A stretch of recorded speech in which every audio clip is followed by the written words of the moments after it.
যত ভাবি গালাগালি কম দেবো, গালাগালিতে ভিডিও করব না, কিন্তু এই শালা মোল্লার বাচ্চারা কথা শুনলে না নিচের থেকে জ্বলতে জ্বলতে আসে, তখন না মুখে ভাষা থাকে না, ভালো ভদ্র ভাষা থাকে না। এর কথাগুলো শোনো আগে।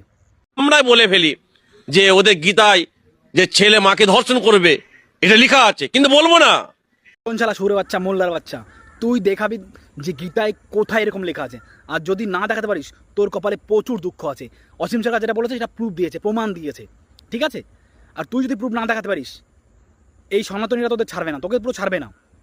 সনাতনী যারা আছো তারা এই ভিডিওটা এত পরিমাণে শেয়ার করো না, প্রত্যেকটা সনাতনী যোদ্ধার কাছে, সনাতনী মানুষের কাছে, সনাতনী প্রেমীদের কাছে এই ভিডিওটা যা পৌঁছানোর দরকার। আর এর বিরোধিতা করার দরকার। আর এই সমস্ত কিছুর মূল গুড়ে না এই সরকার কোনো পদক্ষেপ নেবে না ওদের উপর। ওরা যা বলবে তাতেই মাথা নাড়াবে, কারণ ভোট ব্যাংকের জন্য। এটা সাড়া ফেলতে হবে, সনাতনরা জাগতে হবে। এর প্রতিবাদ যদি না হয় না, এরপরে ঘরে ঢুকে মারবে ওরা। জেগে ওঠো। জয় শ্রীরাম, জয় ভারত।